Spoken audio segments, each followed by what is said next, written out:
Mais pourquoi tu ne parles pas? Madame, je vous écoute. Hum.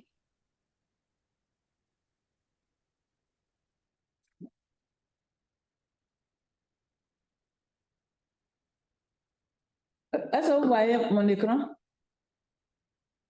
Vous qui êtes en ligne. Oui, madame. Oui, madame. Oui, madame. Oui, madame. Donc, on va parler de gestion et réduction des risques de catastrophe.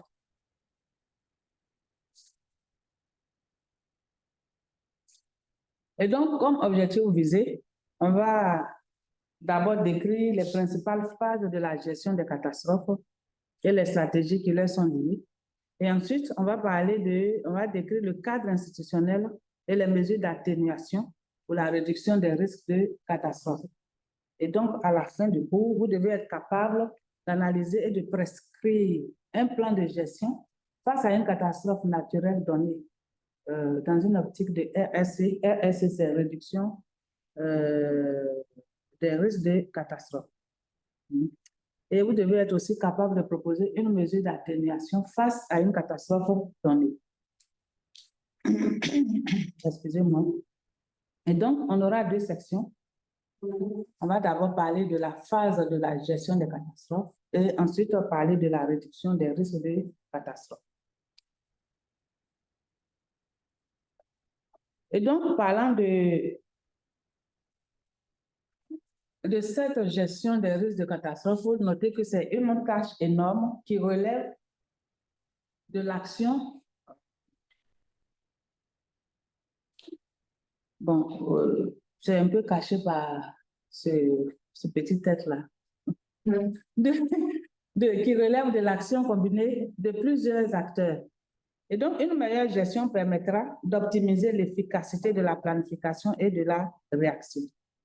Cela est lié donc à une bonne analyse du risque qui vise à estimer les risques en vue de les hiérarchiser et prendre des mesures appropriées. Donc, après l'analyse du risque, gérer la catastrophe passe par un processus cyclique. Et donc, vous voyez ici, lorsqu'on parle de gestion du risque, on doit passer forcément par ce cycle qui contient 4 phases. On a l'atténuation, ou du moins, c'est un cycle qui commence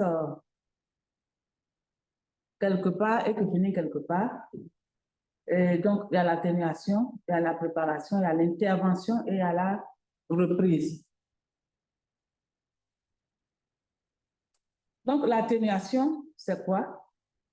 L'atténuation regroupe toutes les initiatives à long terme pour réduire les dégâts et pour empêcher que le risque ne se transforme en catastrophe.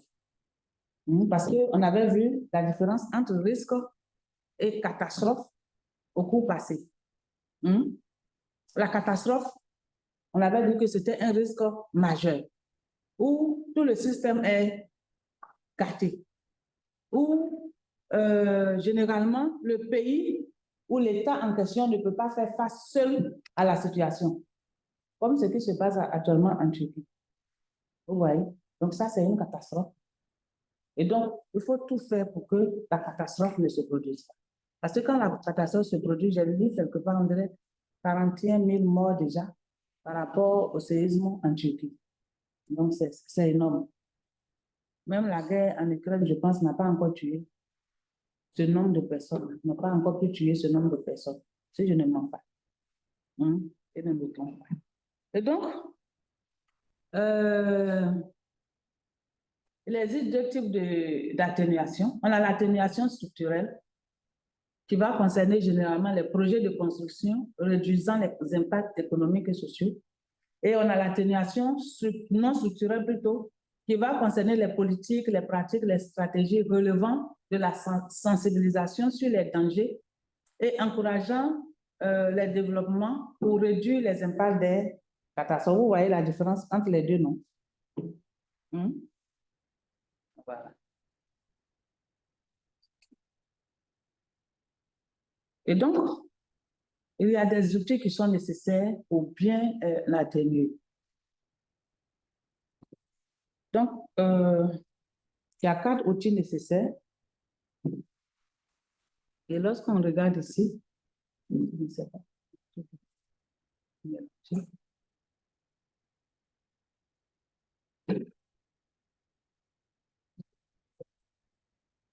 On voit la diversification économique. Donc, disons, il ne faudrait pas que je mélange le coup.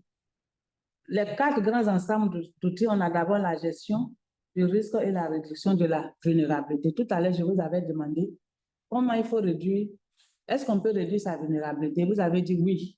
Voilà. Et donc, dans cette réduction de la vulnérabilité, on doit faire, on peut faire plusieurs actions. Par exemple, diversifier les activités économiques. Sensibiliser. Ensuite, intervenir et prendre des engagements politiques. Donc, vous voyez que, parce que quand vous partez, par exemple, je prends un exemple, lorsqu'on a vu au niveau du droit spatial, il y avait des traités internationaux.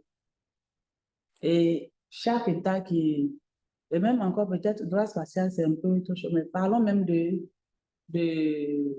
changement climatique. On avait vu ça l'année passée. On avait vu plusieurs protocoles, comme le protocole de Kyoto. Et donc, vous vous engagez à réduire l'émission du taux de carbone dans une certaine mesure.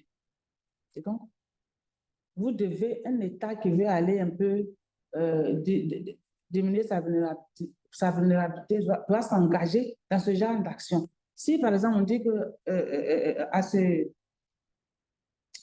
ce regroupement international, il est décidé, par exemple, qu'en Côte d'Ivoire, bon, en Afrique de l'Ouest, on ne construit plus avec des briques telles que nous les connaissons aujourd'hui, mais on doit construire avec un nouveau type de briques. Il faut que l'État, notre État, puisse s'engager dans cela et prendre des mesures pour pouvoir adapter ou appliquer cela au niveau de la Côte d'Ivoire. Vous voyez ce que je veux dire? Voilà. Et donc, il faut sensibiliser, il faut qu'on sache, il faut qu'on comprenne. Et donc, au niveau donc de cette diminution ou réduction de la vulnérabilité, on voit ici un cycle qui est là, hein, qui passe par la préparation, la prévention, en fait, disons, la prévention, la préparation, et si la catastrophe se produit, il faut une réponse d'urgence. Et ensuite, il faut faire quoi? Il faut réhabiliter. Et donc, tout ça, en réhabilitant, on associe de nouvelles mesures, de sorte que, comme je l'ai dit tout à l'heure, si la même catastrophe ou le même événement non désirable se produisait, ça devient comme quelque chose de déjà vu, quoi. On n'est pas paniqué. Et on a aussi l'identification, donc au niveau toujours de la réduction de la vulnérabilité, il faut identifier le danger et analyser la vulnérabilité. Parce que si on ne connaît pas où est-ce que nous sommes, comment est-ce qu'on peut améliorer notre condition? On ne peut pas. Voilà. Et donc, pour toute zone donnée, il faut impérativement connaître les dangers les plus probables. Et donc, au niveau des mesures d'atténuation, il faut réajuster les programmes de développement normaux pour réduire les pertes. Par exemple, les variétés de cultures qui résistent mieux à certains aléas. Il faut introduire ces variétés-là dans l'agriculture, dans la zone en question. Et diversifier l'économie, un peu c'est le slide qui est passé qu'on est en train d'expliquer maintenant. Voilà. Ensuite, développer les activités économiques résistantes aux catastrophes. Les cocotiers pourraient mieux convenir dans les zones côtières pour plus exposés plutôt aux cyclones que les autres arbres fruitiers. Donc, vous voyez que souvent, on voit les cocotiers dans les zones de plage et autres. Ce n'est pas fait exprès. Hein. C'est vrai que peut-être de façon naturelle chez nous ici, la zone est propice, mais en même temps aussi, ces cocotiers-là servent à protéger. Ensuite, les politiques, donc, on va noter que les politiques et les mesures d'atténuation d'une catastrophe n'empêchent pas la catastrophe de se produire. Est-ce que c'est faux? Ce n'est pas parce que vous êtes en train de prendre des mesures pour diminuer les effets de la catastrophe que ça ne va pas se produire. Parce que c'est naturel. Dans tous les cas, on ne peut pas l'appréhender. On ne peut pas avoir une maîtrise totale sur le phénomène. Les politiques et les mesures d'atténuation ne cherchent qu'à réduire la vulnérabilité ou augmenter la résistance face aux effets des catastrophes inévitables auxquelles un pays est exposé, naturellement. Si nos bâtiments étaient en papeau, il faut construire des bâtiments plus résistants, avec des types de briques plus résistants sur lesquels on a fait tous les tests de BTP au niveau de LBTP ici en Côte d'Ivoire. Normalement, ils ont des agents, ils ont des dispositions, des dispositifs pour, comment je vais dire ça, pour vérifier la qualité de nos briques. Lorsque nous construisons, ces choses existent. Les tests sont là. Généralement, dans certains pays, c'est la mise en application de ces choses-là qui fait défaut.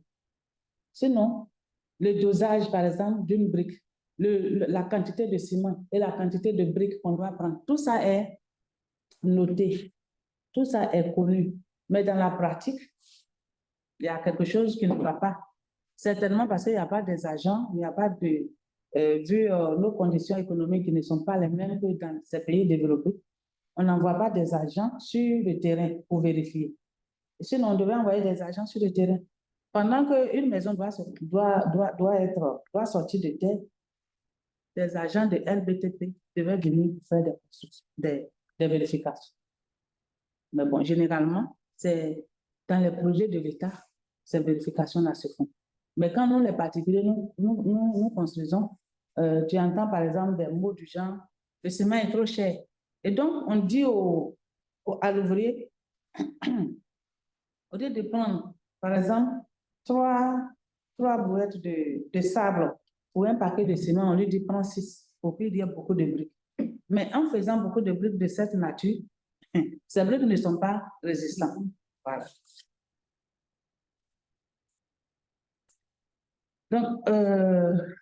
Donc, vous avez vu, on a parlé d'atténuation. Essentiellement, c'est pour réduire la vulnérabilité et augmenter la résistance. Ensuite, on va parler de la préparation. Au niveau de la préparation, il s'agit donc d'élaborer des stratégies de communication, de systèmes d'alerte précoce et de constitution de stocks de matériel pour la planification d'urgence et de biens de secours. Qu'est-ce que ça veut dire? Qu'est-ce que ça veut dire? Ça veut dire que généralement, ça, c'est les autorités. Les autorités doivent prendre des dispositions pour communiquer sur les événements de risque qui sont dans une zone donnée. Par exemple, les événements de risque qui se produisent à Bigan ici ne sont pas forcément les mêmes que ceux qui se produisent à Yamsoukro. Et donc, les autorités doivent communiquer. Ils doivent nous dire ce qui se passe. Et ils doivent financer, oui, il y a la part des scientifiques aussi que nous sommes. La part des scientifiques que nous sommes, parce que concevoir des systèmes d'alerte précoce. Même ici au CURAT, vous êtes au courant qu'il y a des étudiants qui font leur travail à la fin et ils mettent en place un système d'alerte précoce, non? Vous êtes informés de ça, non? Oui, madame. Voilà. Il y a des étudiants ici, lorsqu'ils finissent leur travail, lorsqu'ils passent par exemple par le web mapping, ils mettent en place un système qu'on peut adapter à n'importe quel moment. Et généralement, pour tous vos travaux, c'est à cela que ça aboutit en fait.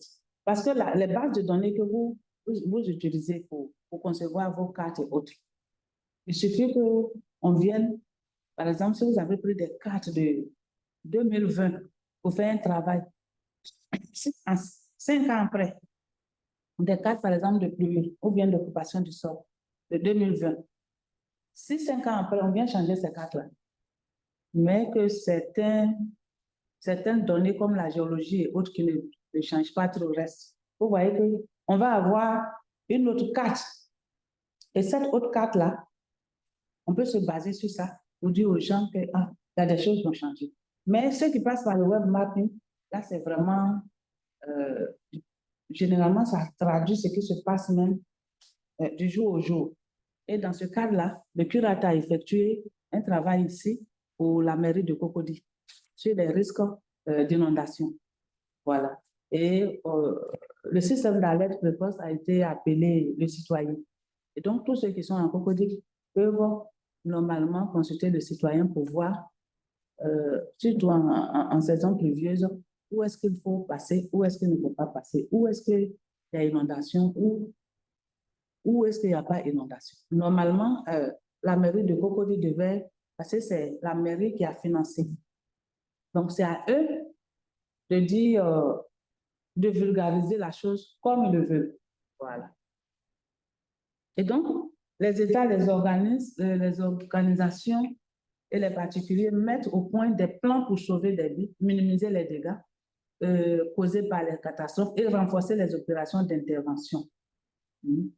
Et donc, par exemple, quand il y a eu l'inondation au niveau de la Riviera ici en 2018, où ils ont déployé des toboggans, il faut préparer ça pour garder. Il faut payer. Il faut un matériel qui est adapté pour pouvoir sauver des vies.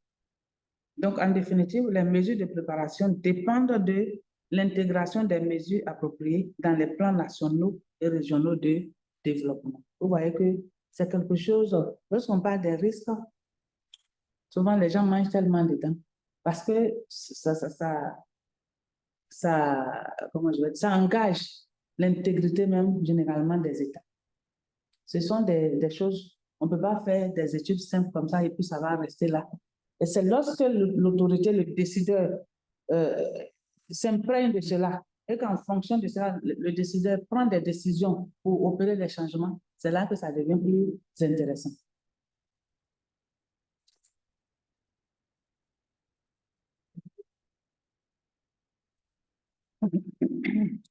Ok, donc on a parlé de préparation et donc dans la préparation aussi, on va parler de prévention. Donc la prévention désigne un processus permanent et intégré engageant plutôt tout un ensemble d'activités et de ressources, de sources diverses. La prévention tient compte des circonstances locales et de l'exposition historique aux catastrophes. Elle induit la mise en œuvre de mesures d'atténuation pour s'assurer plutôt que l'infrastructure en place puisse résister aux forces des catastrophes ou que la population puisse réagir dans ces localités tout en se protégeant. Donc, selon la Fédération internationale des sociétés de la Rose Croix et du Croissant Rouge, la prévention des catastrophes impose la participation mondiale, nationale, communautaire et individuelle. Et donc, chacun, oui, ça se fait de façon, comment je vais dire ça, permanente, plus ou moins permanente. Parce que ça concerne tout le monde. On ne peut pas s'asseoir dans notre quartier pendant que l'État prend des mesures et on se dit que ça ne nous concerne pas. L'État dit par exemple que si vous balayez le sable, ne déposez pas dans les caniveaux. Parce qu'une fois le caniveau est bouché, qu'est-ce qui va se passer? L'eau ne va plus pouvoir circuler. Et quand l'eau va s'accumuler, qu'est-ce qui va se passer? L'inondation, l'eau va rentrer dans vos maisons. Mais vous dites que nous, chez nous, ici, là, ça c'est chez nous. Hein. Notre village est là il y a longtemps. Et vous, ce n'est pas votre problème. Ou bien un individu va construire sur le caniveau. Comme on le voit en Côte d'Ivoire ici, l'incivisme. Ce qui se trouve, c'est que les mairies, les autorités locales et gouvernementales décident. Bon, Quelqu'un peut avoir son argent et puis lui, il dit que moi, tout ça, ça ne me dit rien. Et il construit sur les caniveaux et il ferme tout. Qu'est-ce qui va se passer? Il y aura des inondations.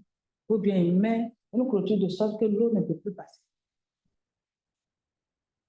Et donc, ça doit être dans notre comportement.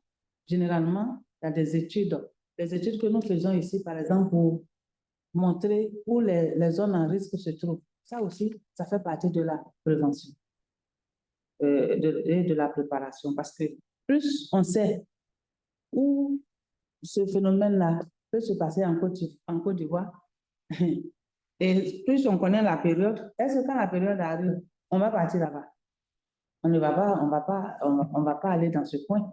Et il faut donc la communication pour que tout le monde sache. Et donc, quand nous faisons des études ici, et que nous délimitons, par exemple, des cartes, des zones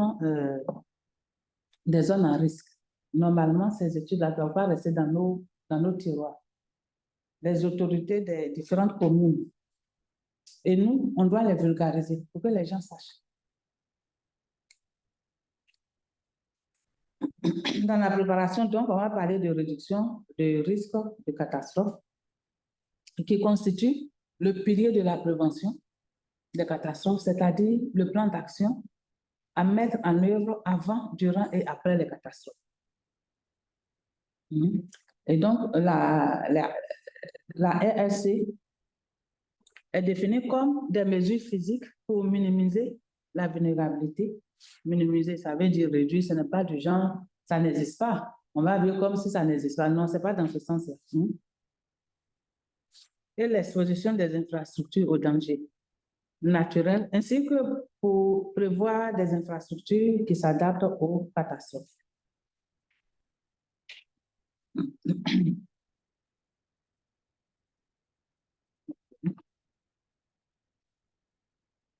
Et donc, voici les principales recommandations pour une bonne réduction des risques de catastrophe. D'abord, au niveau politique, il faut faire des plans de renforcement des capacités en gestion des catastrophes. Oui. Parce que si le décideur lui-même n'a pas une forte connaissance de certaines choses, comment est-ce qu'il peut prendre des décisions adaptées? Et donc, il faut faire des plans et renforcer les capacités en gestion des catastrophes. Ensuite, au niveau prévention physique, il faut par exemple construire des digues côtières contre les ondes de tempête ou des abris contre des inondations. Au niveau donc des renforcements des capacités, au niveau institutionnel, il faut le faire et de façon systématique en prévention des risques de catastrophes. Parce que ce sont des choses que lorsque tu ne connais pas et qu'on en parle, tu es bleu, tu ne sais pas de quoi on parle. Et si tu ne connais pas, par exemple, tu n'es pas allé en France ou aux États-Unis, tu n'as pas envoyé l'argent là-bas pour savoir, mais comment ils ont fait? C'est vrai que dans les années peut-être 1980, ils étaient beaucoup frappés par les inondations. Mais depuis, par exemple, 5 ans, ils n'ont plus ce problème-là. Donc, comment ils ont fait? Et donc, tout ça, c'est le renforcement des capacités. C'est pour ça que souvent, quand vous allez travailler en entreprise, quand je dis entreprise, ce n'est pas forcément privé. Il y a des gens qui sont à la Red Plus, au programme de changement climatique, mais ils voyagent souvent. Nos étudiants qui sont passés ici, qui sont dans ces structures-là, voyagent beaucoup pour aller renforcer leurs capacités et puis revenir.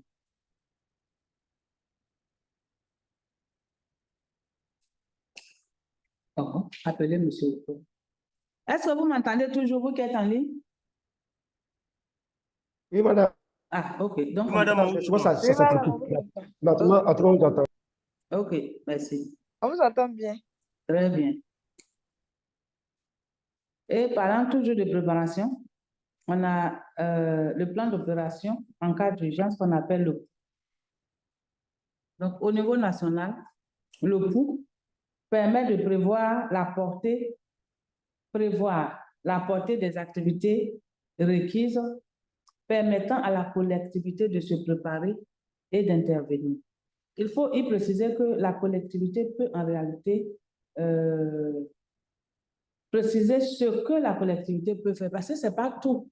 que la collectivité peut faire. Donc, le pouls permet à la collectivité d'intervenir face aux menaces et engagements des intervenants dans la restauration à court terme et doit être souple pour être utile dans les situations d'urgence réelles ou potentielles.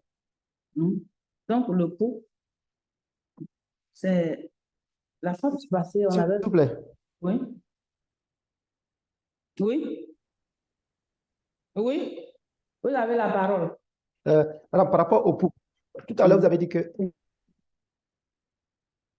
c'est par rapport avec ce que vous avez dit là, la commerce nationale. Mais pourquoi est-ce qu'on ne prévoit pas, au-delà de ce que la collectivité, l'État peut faire, pourquoi est-ce qu'on pas les populations elles-mêmes à des attitudes, à des habitudes, ou bien à des Oui. Ça s'entrecoupe. méthodologies, ou bien des techniques pour se préparer aussi? C'est-à-dire quoi? Au lieu de préparation en cas d'urgence, pourquoi pas des plans d'opération? Par exemple, au niveau de la, on fait ce qu'on appelle des plans d'opération interne en cas de catastrophe, en cas d'urgence. Ce qui permet à l'entreprise elle-même de réagir avant même l'intervention tout autre extérieure, tel que l'État. Oui, Donc, je pense que si on préparait les populations elles-mêmes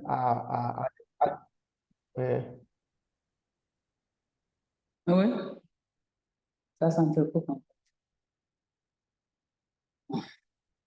Est-ce que vous... si on préparait les populations elles-mêmes à des plans d'opération internes, je vous attends, madame. Ok, Ça s'entrecoupe, mais je vous attends. ok, allons. C'est vrai qu'on n'entend pas. Vous ne m'entendez pas? D'accord. En fait, ça s'entrecoupe. Donc, Donc, je il disais, y a un temps de latence. je vous attends, madame, maintenant. Ok. Oui. Et donc, vous avez posé une question. Vous dites pourquoi on ne prépare pas les populations à l'interne, c'est ça, non? Pour que la population puisse, c'est-à-dire du jour au jour, être toujours préparée. C'était là votre question? Oui, madame, c'est la question. Voilà, Ok. En fait, mais justement, on parle de la même chose. les populations. Parce que Avant tout ça, voilà, elle m'a réagi avant. ok. Pour préparer une population, là, on parle de... On te prépare par rapport à quoi? Hein? Si on doit te préparer, il faut qu'on te prépare par rapport à quelque chose.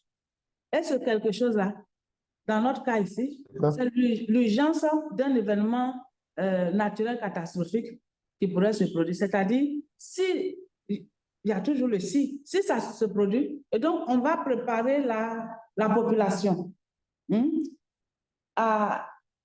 au cas où ça se produisait. Et on va préparer aussi, comment je vais dire ça, les autorités des collectivités. Au cas où ça se produisait, qu'est-ce que eux, elles, en tant qu'autorité, doivent faire? Et aussi, l'État même doit se préparer. Et donc, généralement, quand on passe à l'école de police, à côté, on entend les policiers tirer. Vous avez déjà entendu ça, non? Voilà, c'est des simulations.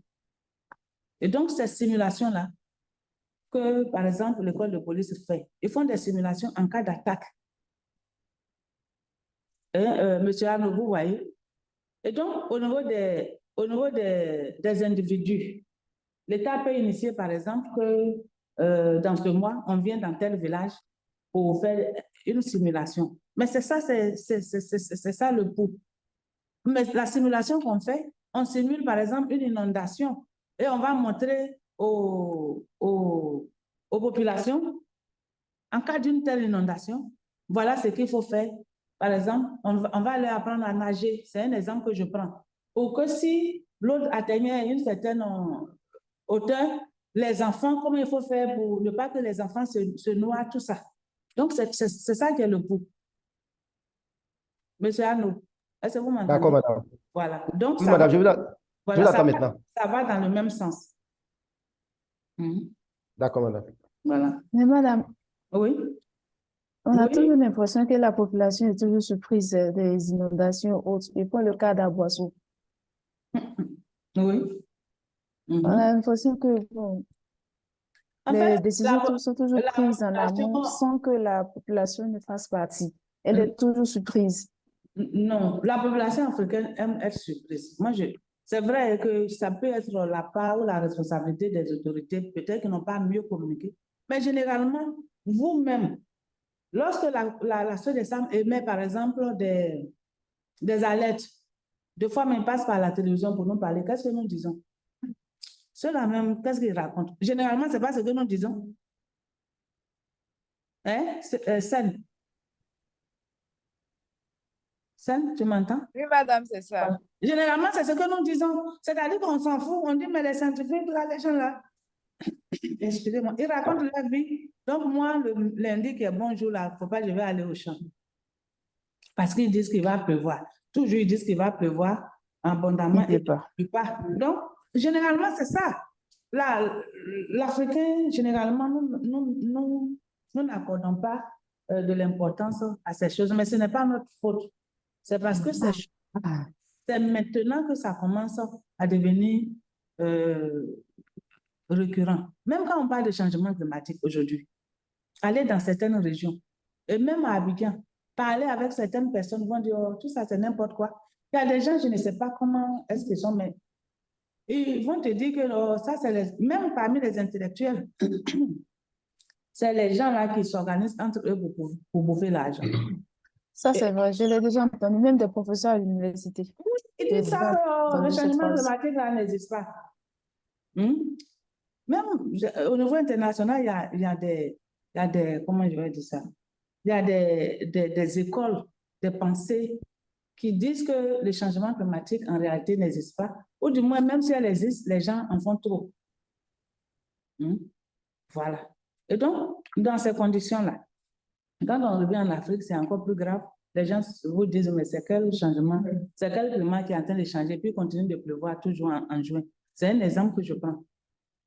Voilà. Mais eux, ils ne voient pas les changements, même aussi petits que soient les changements qui sont en train de se faire au niveau du décalage des mois pluvieux, des mois non pluvieux. Et ils ne savent pas. Et donc, quand toi, tu parles, ils te disent, pardon, il faut nous laisser vivre notre vie. Donc, la population, la surprise de la population, là, ça vient de là. D'abord, et aussi le fait que souvent, quand on nous annonce ces choses, ça ne se produit pas tel qu'on nous a annoncé. Parce que nos systèmes de prévision ou bien de mesure ne sont pas aussi efficaces. Donc, le jour que ça dit qu'il va pleuvoir 300 mm de pluie en un jour, c'est ce jour-là qu'il pleut 3 mm de pluie. Vous voyez ce que je veux dire? Donc, il faut changer tout doucement et il faut communiquer parce que c'est nouveau, aussi bien pour les autorités que pour nous, c'est nouveau. Voilà. Et donc, le POU va préciser dans son plan d'ensemble la déclaration de l'objet pour les citoyens, la situation et des suppositions, c'est-à-dire la déclaration des situations d'urgence. Ensuite, l'organisation et affectation des responsabilités, qui fait quoi? Ensuite, le concept des opérations, rôle et relations publiques-privées, l'administration et la logistique, la gestion des ressources, comment est-ce que qui va coordonner tout ça? Le développement et l'entretien du plan. Oui, tenir et à mettre à jour le plan. Parce que par exemple, supposons qu'à l'école de police, ils font leur simulation aujourd'hui. Et puis 10 ans après, ils ne le font pas. Pour adapter le plan là, ce qu'ils ont prévu. Par exemple, on se dit qu'aujourd'hui, on est au temps des microbes, c'est un exemple. Qui peut venir peut-être attaquer. Et puis les microbes là, on maîtrise leur nombre plus ou moins. Et on fait le coup. Mais, et si le nombre de microbes augmente, ou bien s'il y a un autre groupe social qui pourrait être nuisible, qui fait son apparition quelque part, ou bien même des animaux qui viennent maintenant pour attaquer la population. Donc, il faut toujours mettre à jour le pouls. Ce sont des plans, on fait une simulation et on cale pour dire que si une telle chose arrive, qui toi, tu fais ceci, tel responsable fait ceci, les agents qui doivent aller sur le terrain, et ainsi de suite. Hein. Il faut des autorisations et des références, donc des documents régissant la situation d'urgence. Il faut définir les termes utilisés dans la communication et l'orientation, par exemple. Donc, il faut que tout le monde sache de quoi on parle. Et lorsque le plan, le POU a été conçu, qu'il a été bien mis à jour et autres, il faut l'exécuter. Donc, les POU sont testés en les faisant exécuter par des organismes d'intervention. Donc, quand la police fait la chose, ils sont en train d'exécuter un POU. Est-ce que vous voyez? Donc, on élabore, on écrit tout ça, mais il faut l'appliquer sur le terrain. Donc, on peut simuler une inondation quelque part. On peut aller sur un fleuve, faire par exemple un barrage fictif, un fleuve qui passe par exemple dans une ville, faire un barrage fictif et puis l'eau va sortir commencer à rentrer dans les maisons. Comment est-ce que ceux qui ont été formés ou les responsabilités qui ont été, j'allais dire, déjà prévues, comment est-ce qu'ils ne vont pas paniquer? Est-ce qu'ils ne vont pas paniquer? Je me rappelle bien d'une situation où j'étais à l'hôpital et je suis allée en fait accompagner une de mes sœurs qui était enceinte et qui arrive en consultation. Or, ce jour-là, c'était, on peut dire, un coup au niveau de la médecine. Les étudiants qui sont en clinique avancée, qui doivent sortir, on les met dans les cas pratiques. Elle connaissait quelqu'un là-bas, mais elle ne savait pas que ce jour-là, la personne allait être là. Et bizarrement, c'est la personne qui est le médecin qui doit la consulter ce jour-là.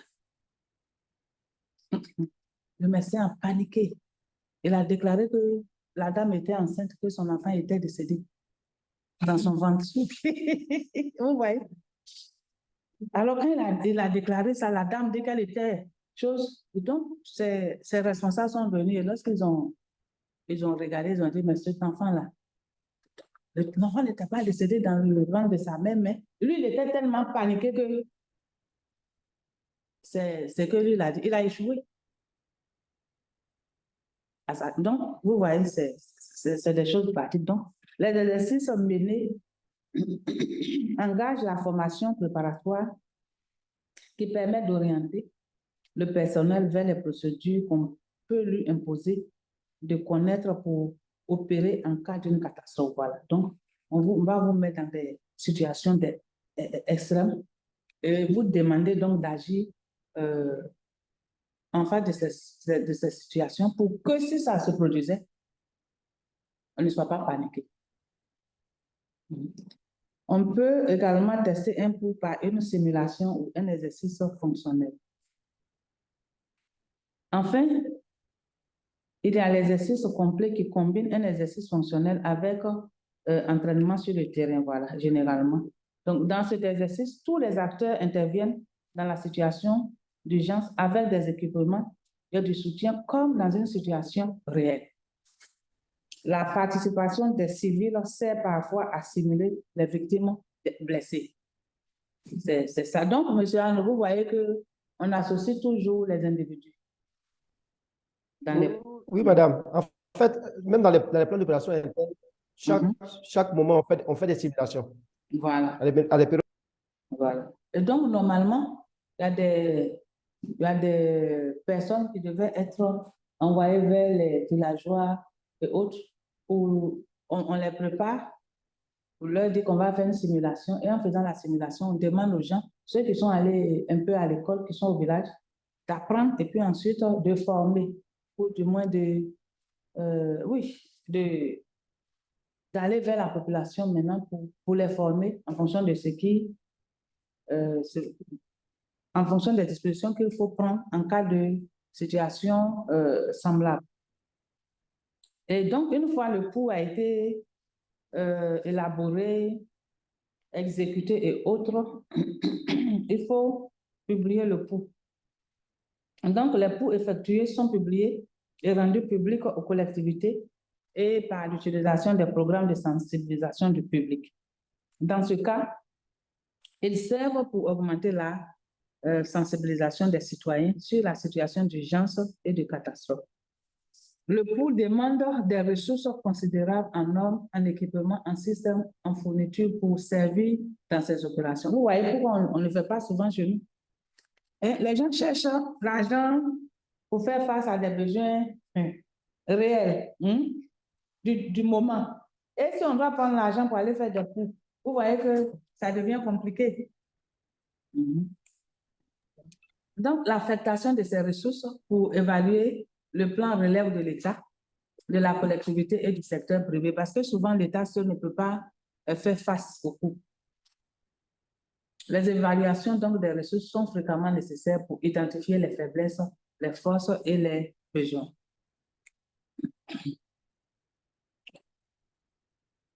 Donc, après la préparation, on va voir l'intervention.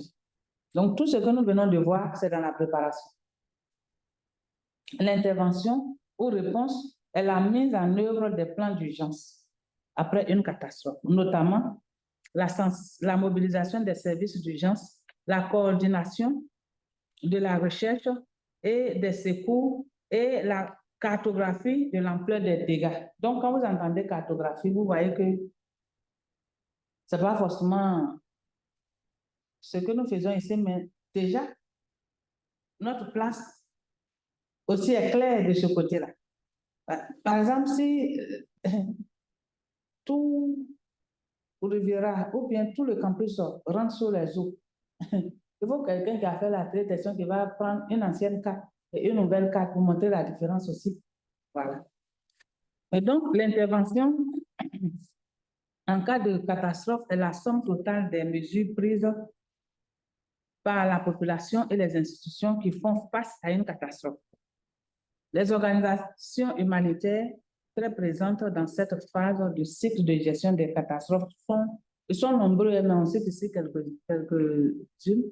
La FAO, Amnesty International, l'UNICEF, quoi encore? L'ONU,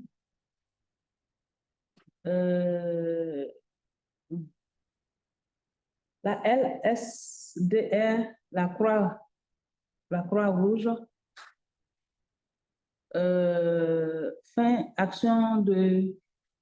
action contre la faim, Médecins sans frontières, toutes ces personnes-là, toutes ces organisations, vous voyez que quand ça chauffe, ils apparaissent. Parce qu'ils étaient déjà, pendant les pouls aussi, on les associe, ou du moins quand on vulgarise les pouls, quand on publie les pouls, ils sont informés. Donc, en cas de situation, lorsque les moyens nécessaires, moyens aussi bien financiers que infrastructurels, quand ça dépasse les possibilités de l'État ou de la collectivité, les autres organismes, organisations internationales vont intervenir. Et donc, les objectifs donc, de l'intervention, c'est de s'assurer de la suivi d'un nombre maximum possible de victimes, les garder dans la meilleure santé possible, dans les circonstances où elles sont. Rétablir l'autosuffisance et les services essentiels pour rapidement, aussi rapidement que possible pour tous les groupes de la population. Tous les groupes. C'est très important ici. Parce qu'on se connaît ici, là.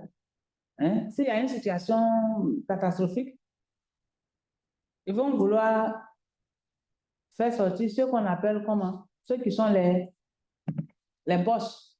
Et les pauvres vont rester. Non, c'est toute la population, tous les groupes de population, avec de l'attention spéciale pour ceux ayant le plus de besoins, les plus vulnérables et les moins privilégiés. Donc, normalement, c'est les plus vulnérables. Généralement, quand on a regardé Titanic, vous avez regardé Titanic, non?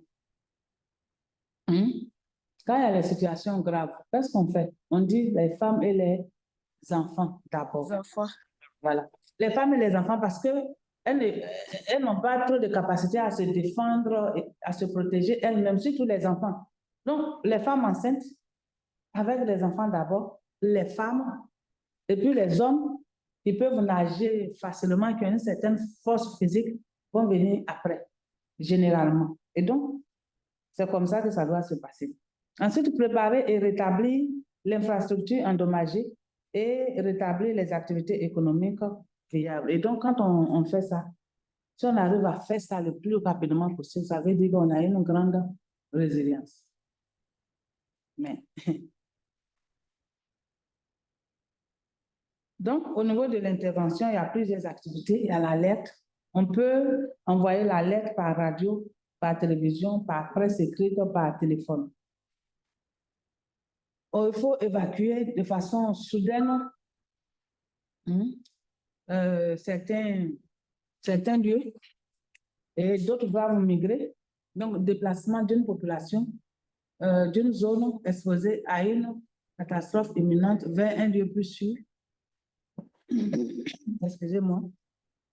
Ensuite, il faut les recherches et les sauvetages. Processus donc pour identifier la localisation des victimes d'une catastrophe qui peuvent être piégées ou isolées et les mettre en sécurité ou les conduire aux soins médicaux. Et il faut aussi évaluer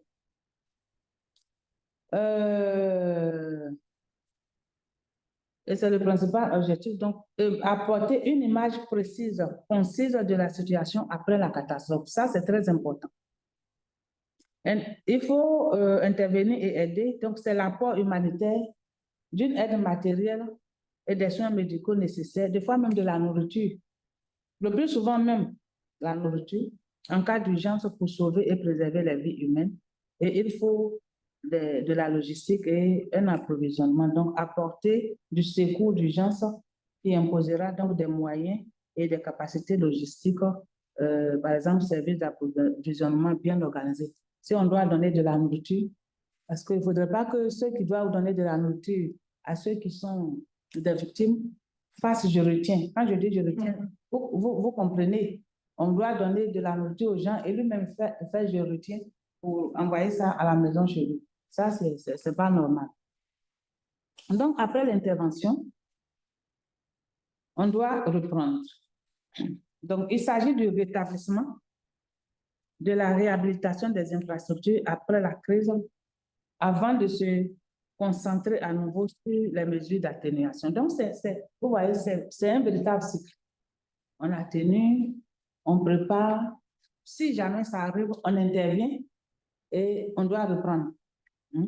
La reprise a pour but de rétablir le fonctionnement de la collectivité. C'est surtout au niveau de la reprise même, comme c'est un processus, le pays ou l'État qui va arriver à intervenir et à reprendre rapidement à une grande résilience.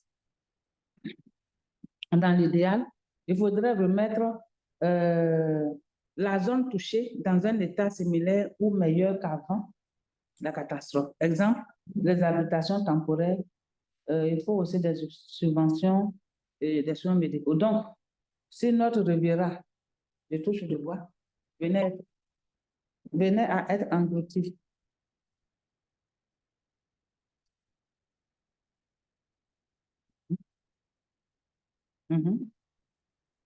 oui, je suis au cours, je ne regarde pas.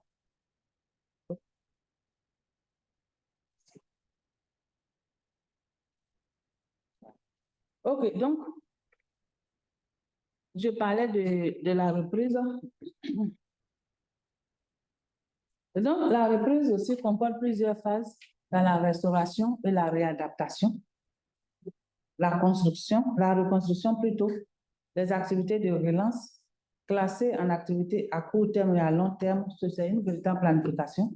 Ensuite, il y a le plan de relance qui a pour objectif principal de préciser les grandes mesures permettant la gestion d'une restauration réussie. Est-ce qu'il y a des questions, des apports, des contributions? Monsieur Arnaud, Monsieur Wako, ou bien Monsieur Wako s'est levé. Non.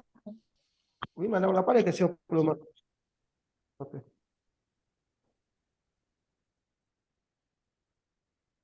Non, madame, je suis là, je suis là. C'est un problème de connexion. Allô? Oui, Madame, je suis là, je vous entends bien. C'est un problème de connexion. ok, ok. Oui, madame, on n'a pas de questions pour le moment. Ok, donc on va passer à la réduction, à la phase 2. Il fait quelle heure? 10 heures. 10 heures.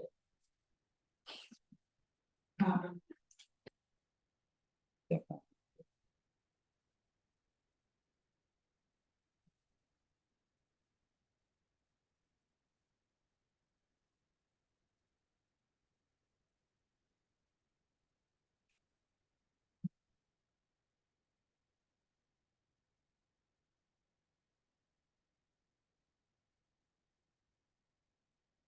Excusez-moi.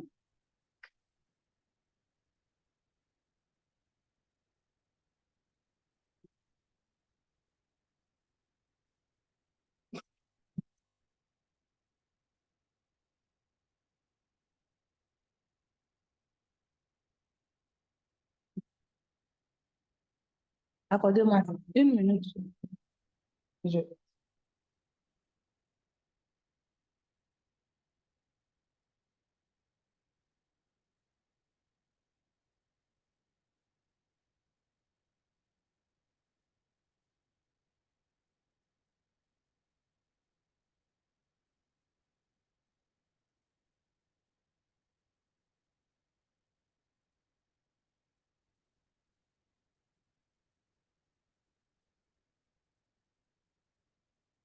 Ok, on va continuer.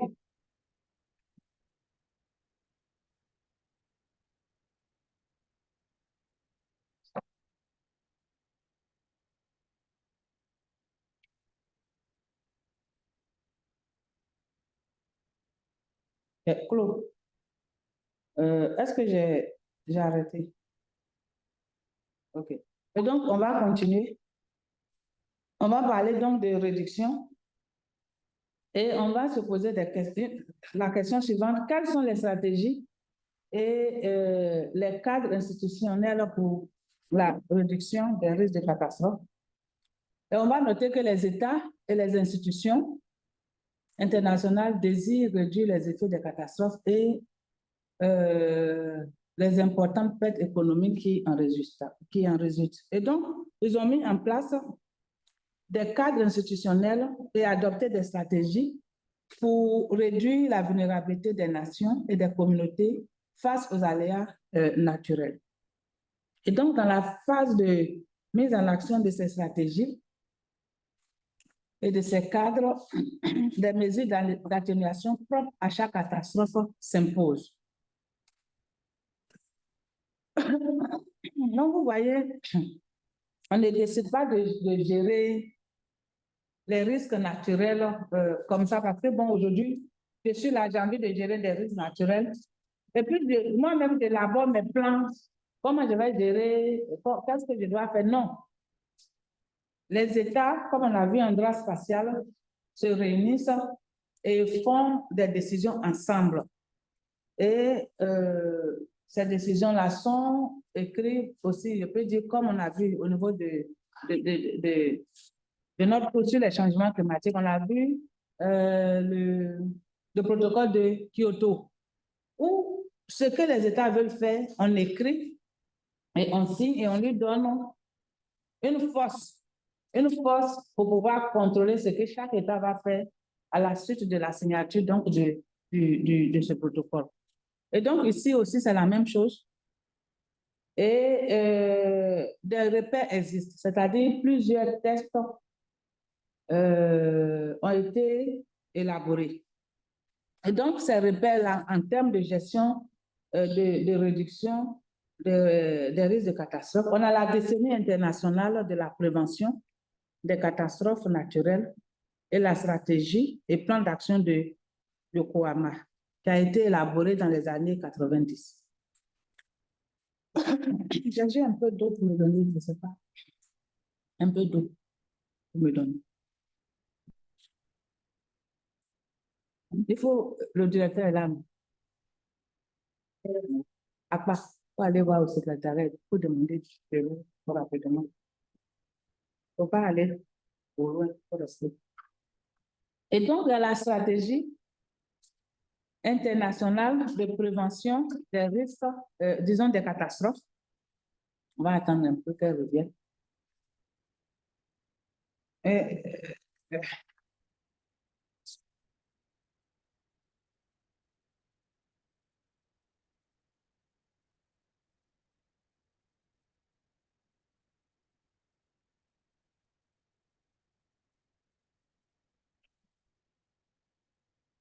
Je peux même prendre un peu d'eau là.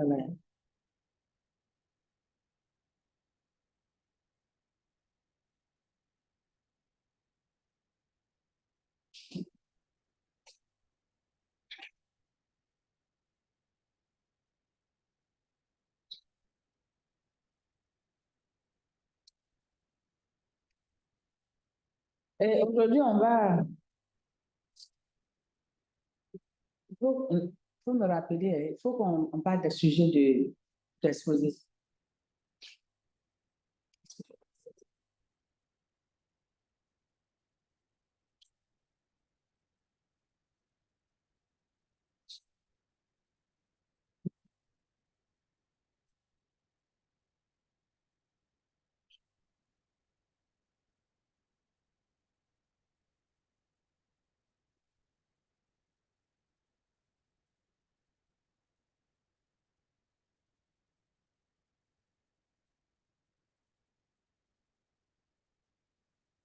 C'est la page une fille. C'est bon.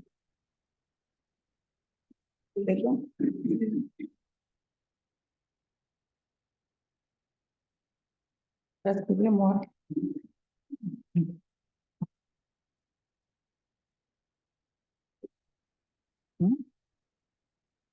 Ok, continuons, c'est bon. Et donc, parmi ces repères, on peut parler de la stratégie internationale de prévention des catastrophes. On peut parler des objectifs du millénaire pour le développement.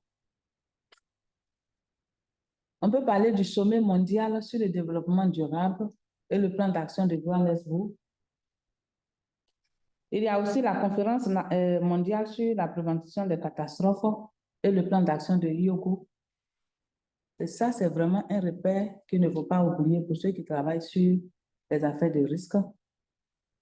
Ensuite, il y a la conférence mondiale des Nations Unies sur la réduction des risques de catastrophes et le plan d'action de Sendai.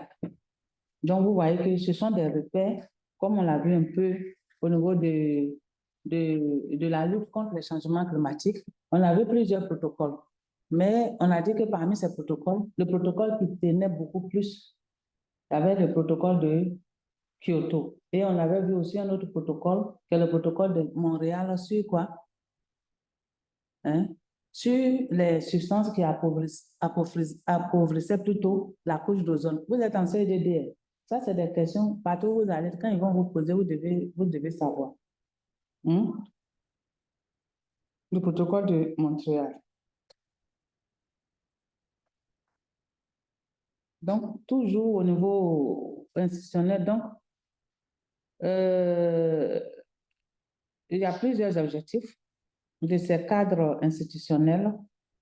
Il y a d'abord la sensibilisation des esprits, la mobilisation des ressources, il y a le renforcement des capacités à tous les niveaux, il y a le développement de la technologie, il y a la coopération régionale et il y a le financement des programmes de réduction des risques.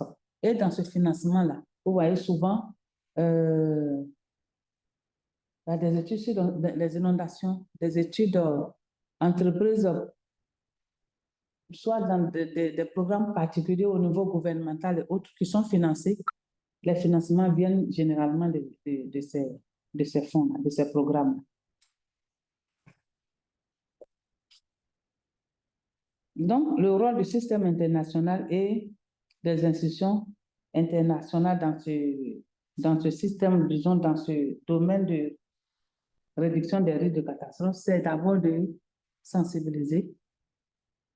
Donc, la communauté internationale comme au milieu, entre guillemets, au centre, voilà. Et donc, son rôle, c'est de sensibiliser, d'aider les États à sensibiliser, à renforcer les capacités, à financer des programmes, à utiliser des technologies nouvelles, à mobiliser des ressources, à faciliter la coopération régionale et sous-régionale. Et donc, une fois tout ça est mis en place, que tout se passe bien, il n'y a pas de raison que, en cas de situation de risque, on ne puisse pas faire face. Mais en réalité même, on ne doit pas attendre que la chose arrive. On doit être outillé pour faire en sorte que nous ne soyons pas touchés si la chose arrive. Est-ce que vous voyez? Que les populations et les biens ne soient pas impactés ou affectés à un niveau élevé si la chose arrive. Parce que la chose peut arriver, on ne peut pas agir sur ça. Mais on peut agir pour que quand ça arrive, ça ne nous touche pas. Donc, tout ce qui est là, c'est pour que si le risque d'événement désastreux se produit, il ne faudrait pas que ça nous touche trop. Parce que si on est sensibilisé, on sait par exemple, cette zone n'est pas bonne. Est-ce qu'on va y aller? Et on a besoin, par exemple, d'argent pour faire des études. L'argent est décaissé, on fait les études. Et on sait que vraiment, on sait maintenant comment, par exemple, le glissement de terrain se manifeste. Si on sait comment le glissement de terrain se manifeste, hein, à Tékoubé, dans la région de Mans, et qu'on sait comment stabiliser, par exemple, les versants. Les versants, est-ce que ça peut arriver, mais est-ce que ça va nous impacter à un niveau profond? Non.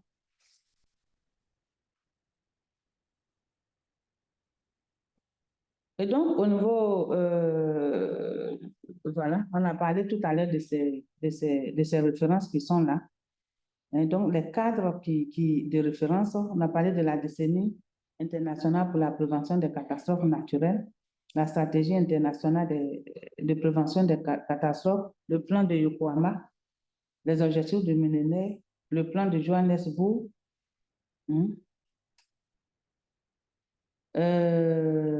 Au niveau de...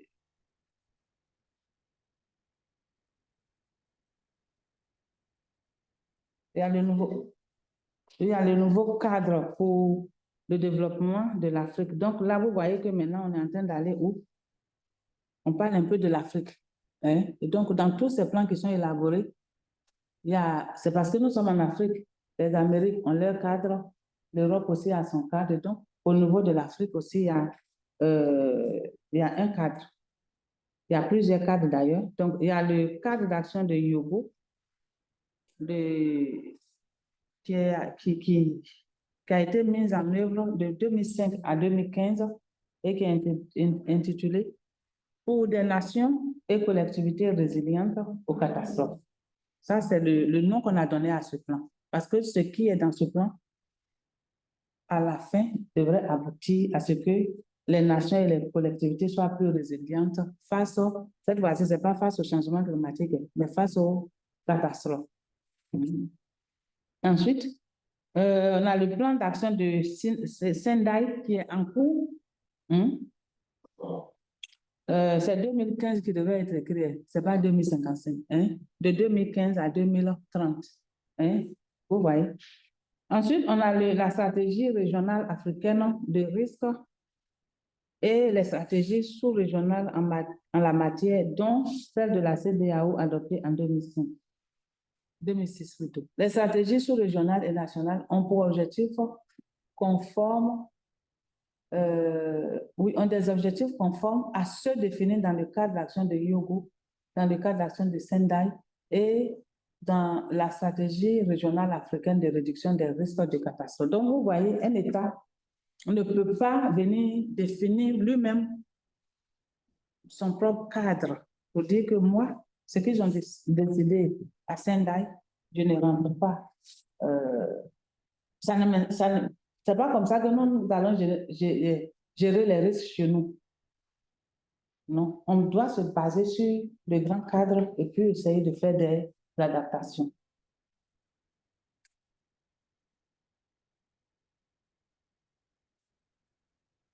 Et donc, on a les objectifs du millénaire pour le développement.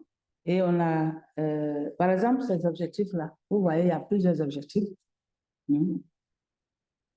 On a, par exemple, éliminé l'extrême pauvreté et la faim, assurer l'enseignement primaire pour tous. C'est très important parce que tout à l'heure, quand M. Arnaud a demandé, par exemple, la sensibilisation ou l'implication des populations, généralement, nos parents qui ne sont pas arrivés à un certain niveau d'instruction ont du mal même à comprendre certaines choses. Ils sont très intelligents, mais souvent c'est la compréhension qui les fatigue. Et donc, il faut au moins, si tu as fait l'école primaire, au moins tu sais lire. On ne peut pas venir, bon, tu sais lire un peu. Hein? Là où on dit fuir, ou bien dévier, ou bien danger, tu sais que ici c'est danger. Quand c'est danger, tu sais que tu dois fuir. Voilà. Promouvoir l'égalité des sexes et l'autonomisation des femmes, réduire la mortalité infantile, améliorer la santé maternelle, combattre certaines maladies. Aujourd'hui, je ne sais pas, peut-être que ça va changer légèrement, mais en tout cas, assurer un environnement durable et mettre en place un partenariat durable pour le développement. Donc, vous voyez que ces objectifs-là, quand on regarde, s'il y a par exemple inondation en tout moment, est-ce que la pauvreté et la faim vont être éliminées? Non. Parce que les cultures même ne vont pas donner. Et si, par exemple, il y a des cultures qui ne supportent pas la présence d'eau, ou bien s'il y a l'extrême sécheresse, c'est un exemple. Est-ce que s'il y a l'extrême sécheresse, les cultures vont résister? Donc, on ne pourra pas, par exemple, faire face à l'OMD 1. Donc, vous voyez que lorsqu'on parle de risque de catastrophe, on ne peut pas parler de ces choses-là sans parler de l'être humain. Et c'est parce que l'être humain existe que ces choses-là intéressent les décideurs. Voilà. Et le cadre d'action de Hyogo a été adopté par la conférence mondiale qui s'est tenue à Kobe, au Japon, en 2005. Son objectif, c'est de réduire partout dans le monde les pertes en vie humaine, les pertes socio-économiques et les atteintes à l'environnement causées par les catastrophes à l'horizon 2015.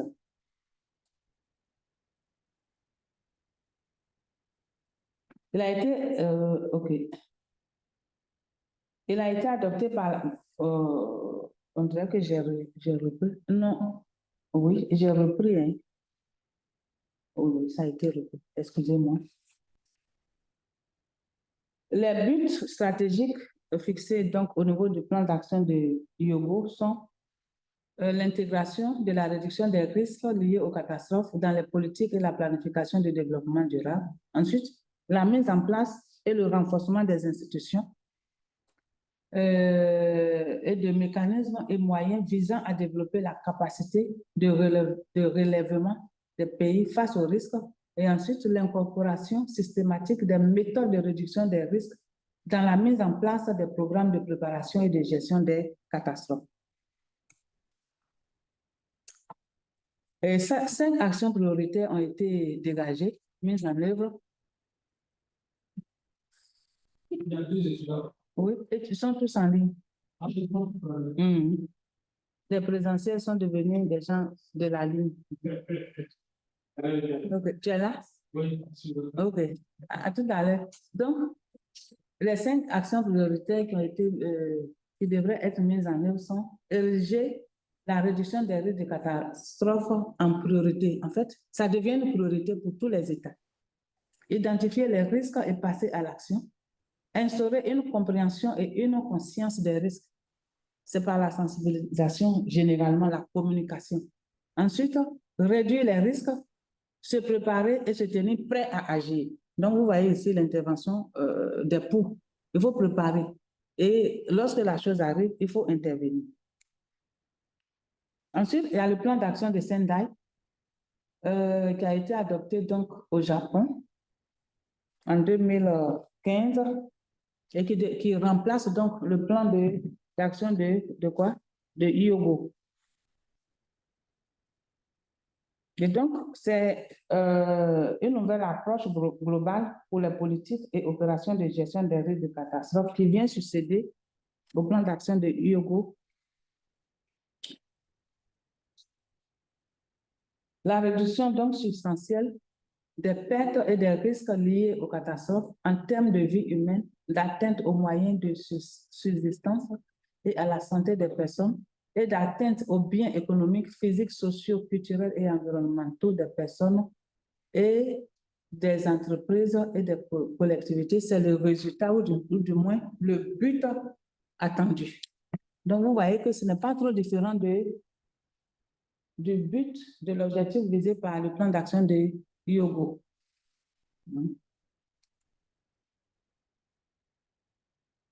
Et donc, au niveau du plan de Sendai, du cadre de Sendai, il y a des actions, 4 questions ou actions prioritaires qui ont été dégagées. Comprendre le risque de catastrophe. Ensuite, renforcer la gouvernance des risques de catastrophe pour mieux les gérer. Investir dans la réduction des risques de catastrophe pour renforcer la résilience. Et enfin, améliorer la préparation pour une intervention efficace pour faire et reconstruire mieux. Donc, vous voyez que tout ça, tout ce qu'on a dit auparavant, les 4 phases, ça se retrouve dans ces cadres-là. Donc, c'est comme si il y a la pratique des choses, mais il y a les tests qui soutiennent cette pratique-là. Et donc, c'est ces tests-là que nous sommes en train de voir. Ensuite, on a la stratégie africaine de réduction des risques de catastrophe. Elle a été adoptée par la conférence des chefs d'État de l'Union africaine en 2004. L'objectif, c'est de contribuer à l'avènement d'un développement durable et l'éradication de la pauvreté en facilitant l'intégration de la réduction des risques de catastrophe au développement. Et donc, maintenant, quand vous regardez dans les pays africains, dans un passé un peu ces choses-là n'existaient pas. Mais depuis qu'on a vu avec l'ampleur des changements climatiques et autres, les autorités ont été instruites au niveau international de ces choses et ces autorités ont été signataires des plans d'action et autres et donc viennent maintenant chez eux pour pouvoir les appliquer. Et donc l'Afrique aussi prend, c'est comme on a vu un peu en droit spatial, il y a ce qui est vraiment international et dans chaque pays, ce que le pays fait mais qui est toujours en conformité avec ce que l'international a décidé. Et donc, cette stratégie s'appuie sur les domaines d'action prioritaires très similaires à ceux qui sont définis dans le cadre d'action de Hyogo. Sa mise en œuvre ressort des gouvernements avec l'appui des institutions internationales et des partenaires de développement. Donc, c'est tout un engrenage. La stratégie, donc, a été élaborée sur la base des forces et faiblesses qui caractérisent, au niveau de la Côte d'Ivoire, stratégie nationale. Oui, là, parce qu'on a parlé un peu de l'Afrique, mais on parle de ce qui se passe chez nous en Côte d'Ivoire maintenant. Donc, la stratégie nationale de réduction des risques de catastrophe a été élaborée sur la base des forces et des faiblesses qui caractérisent la Côte d'Ivoire au regard de chacune des 5 priorités d'action du cadre d'action de Hyogo, à savoir l'engagement des pouvoirs publics, l'évaluation des risques, l'alerte précoce et la préparation à la réponse, la sensibilisation et la mobilisation des ressources et le renforcement des capacités nationales. Donc, vous voyez que la Côte d'Ivoire aussi, en tant qu'État, ne fait pas, comment je vais dire ça, n'est pas en reste de ces choses-là.